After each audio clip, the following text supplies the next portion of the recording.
ಮುಖ್ಯಮಂತ್ರಿ ನಾನು ಆಗಲೇ ಹೇಳಿದೆ, ಮುಖ್ಯಮಂತ್ರಿ ಸ್ಥಾನನೂ ಖಾಲಿ ಇಲ್ಲ, KPCC ಅಧ್ಯಕ್ಷ ಸ್ಥಾನನೂ ಖಾಲಿ ಇಲ್ಲ.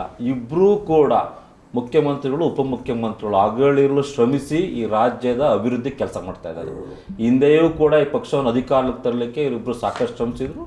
ಈಗಲೂ ಕೂಡ ಒಳ್ಳೆ ರೀತಿ ಕೆಲಸ ಮಾಡ್ತಾ ಇದ್ದಾರೆ. ಇಡೀ ರಾಜ್ಯದಲ್ಲಿ ಜನಸಾಮಾನ್ಯರು ಒಂದು ಸರ್ಕಾರದ ಕಾರ್ಯವೈಖರಿಗಳ ಬಗ್ಗೆ ಮೆಚ್ಚುಗೆ ವ್ಯಕ್ತಪಡಿಸ್ತಾ ಇದ್ದಾರೆ. ಹಾಗಾಗಿ ಸುಮ್ಮನೆ ಆ ಸ್ಥಾನಗಳ ಬಗ್ಗೆ ಮಾಧ್ಯಮಗಳಲ್ಲೋ TVಯಲ್ಲೋ ಪ್ರಚಾರಕ್ಕೆ ಮಾತಾಡ್ಕೋಬೇಕೋ ಹೊರತು ಅದು ಕಾಲಿಲ್ಲದ ಸ್ಥಾನಗಳು, ಅದ್ರ ಬಗ್ಗೆ ನಾನೇನು ಹೇಳಲಿಕ್ಕೆ ಇಷ್ಟಪಡಲ್ಲ. ಬಹುಶಃ ರಾಜಣ್ಣ ನಾನು ಆಗಲೇ ಹೇಳಿದಾಗೆ ಆ ಸ್ಥಾನಗಳ ಬಗ್ಗೆ ಮುಖ್ಯಮಂತ್ರಿ ಅಥವಾ ಅಧ್ಯಕ್ಷ ಸ್ಥಾನದ ಬಗ್ಗೆ ಮಾತಾಡೋದು ಬಿಟ್ಟು ಕೊಟ್ಟಂಥ ಇಲಾಖೆ ಸಮರ್ಪಕವಾಗಿ ಕೆಲಸ ಮಾಡಲಿ. ಯಾಕೆಂತೇಳಿದ್ರೆ ಈಗಾಗಲೇ ಎಲ್ಲ ಜಿಲ್ಲೆಗಳಲ್ಲೂ DCC ಬ್ಯಾಂಕ್ ಎಲೆಕ್ಷನ್ ನಡೀತಾ ಇದೆ. ಕಾಂಗ್ರೆಸ್ ಪಕ್ಷದ ಕಾರ್ಯಕರ್ತರುಗಳು, ಕಾಂಗ್ರೆಸ್ ಪಕ್ಷದವರು ಎಷ್ಟು ಸೊಸೈಟಿಗಳನ್ನ ಹಿಡಿಲಿಕ್ಕೆ ಸಾಧ್ಯ, ಎಷ್ಟು DCC ಬ್ಯಾಂಕ್ನ ಅಧಿಕಾರ ಹಿಡಿಲಿಕ್ಕೆ ಸಾಧ್ಯ, ಇದ್ರ ಬಗ್ಗೆ ರಾಜಣ್ಣರು ಯೋಚನೆ ಮಾಡಬೇಕು ಹೊರತು ಅಥವಾ ಅಪೆಕ್ಸ್ ಬ್ಯಾಂಕು BJP ಕೈಲಿದೆ, ಮೊದಲು ಅದನ್ನು ಇಳಿಸ್ಲಿ.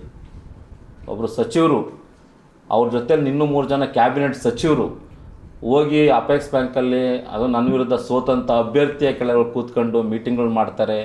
ಇನ್ನೂ ಸರ್ಕಾರ ಬಂದು 2 ವರ್ಷ ಆದರೂ ಅವನ್ನೇ ಮುಂದುವರಿಸ್ತಿದ್ದಾರೆ ಅಂದರೆ ಬಹುಶಃ ಇದಕ್ಕಿಂತ ನಾಚಿಕೆ ಹಿಡಿದ ಸಂಗತಿ ಇನ್ನೊಂದಿಲ್ಲ. ಹಾಗಾಗಿ ಮೊದಲು ಅದನ್ನು ನಿಲ್ಲಿಸ್ಲಿ. ಅಪೆಕ್ಸ್ ಬ್ಯಾಂಕಲ್ಲಿ ಆಗಿರ್ತಕ್ಕಂಥ ಭ್ರಷ್ಟಾಚಾರದ ಬಗ್ಗೆ, ಅವ್ಯವಹಾರದ ಬಗ್ಗೆ ತನಿಖೆ ಮಾಡಲಿ. ಯಾಕೆಂದರೆ ಅಪೆಕ್ಸ್ ಬ್ಯಾಂಕ್ ಅಂದರೆ ಒಂದು ಭಾಳ ಮುಖ್ಯವಾಗಿ ರೈತರಿಗೆ ಸಹಾಯ ಆಗ್ತಕ್ಕಂಥ ಬ್ಯಾಂಕು, ಕೋಆಪ್ರೇಟಿವ್ ಬ್ಯಾಂಕು. ಅಲ್ಲಿ ಬರ್ತಕ್ಕಂಥ ದುಡ್ಡು, ನಬಾರ್ಡಿಂದ ಬರ್ತಕ್ಕಂಥ ದುಡ್ಡು, ಜೊತೆಯಲ್ಲಿ ಇಲ್ಲಿ ರೈತರು DCC ಬ್ಯಾಂಕ್ಗಳಲ್ಲಿ ರೈತರು ತಾವು ಕೊಬ್ಬರಿ ಮಾರಿದಂಥ ದುಡ್ಡು, ಅಡಿಕೆ ಮಾರಿದಂಥ ದುಡ್ಡು, ರಾಗಿ ಜೋಳ ಮಾರಿದಂಥ ದುಡ್ಡನ್ನ ಠೇವಣಿ ಇಟ್ಟಿರ್ತಕ್ಕಂಥವ್ರು. ಆ ದುಡ್ಡಲ್ಲಿ ಅವ್ಯವಹಾರ ಆಗುತ್ತೆ ಅಂದರೆ ಅದಕ್ಕಿಂತ ನಾಚಿಕೆಗೇಡಿನ ಸಂಗತಿ ಏನಿದೆ, ಅದ್ರ ಬಗ್ಗೆ ಯೋಚನೆ ಮಾಡಲಿ ಮೊದಲು.